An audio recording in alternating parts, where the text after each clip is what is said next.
ആദിത്യഹൃദയം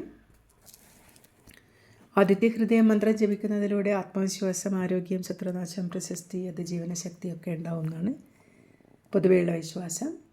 ഇത് ശ്രീരാമചന്ദ്രന് അഗസ്ത്യമുനി ഈ രാവണവധത്തിന് മുമ്പ് ഉപദേശിച്ചതാണ്. ഇത് ശ്രീരാമനെ ആത്മവിശ്വാസം കിട്ടാൻ സഹായിച്ചു എന്നാണ് പറയപ്പെടുന്നത്.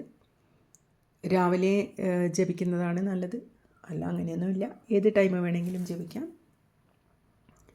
കുട്ടികൾക്കൊക്കെ പറഞ്ഞു കൊടുത്താൽ നല്ലതാണ്, ആത്മവിശ്വാസം കൂടും. ഇങ്ങനെയാണ് സ്തോത്രം വരുന്നത്.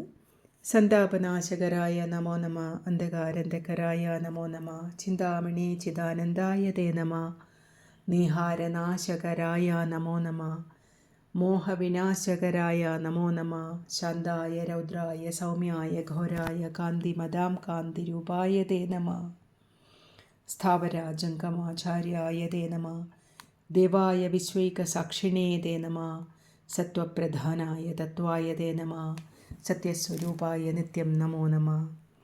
രാമായണത്തിലെ ഇത് അവസാനിക്കുന്നത് ഇത്തമാദിത്യഹൃദയം ജപിച്ചു നീ ശത്രുക്ഷയം വരുത്തിയിടുക സത്വരം എന്നാണ്. അതായത് അഗസ്ത്യമുനി രാമനെ ഇത് ജപിച്ചു കഴിഞ്ഞാൽ ശത്രുക്ഷയമുണ്ടാകും എന്നാണ് പറഞ്ഞിട്ട് കൺക്ലൂഡ് ചെയ്യുന്നത്. അപ്പം എല്ലാവരും കേൾക്കുക, കുട്ടികൾക്ക് പറഞ്ഞു കൊടുക്കാൻ ശ്രമിക്കുക, കുട്ടികളെ കൊണ്ട് കേൾപ്പിക്കുക. എല്ലാവർക്കും ശുഭദിനം നേരുന്നു. Thank you.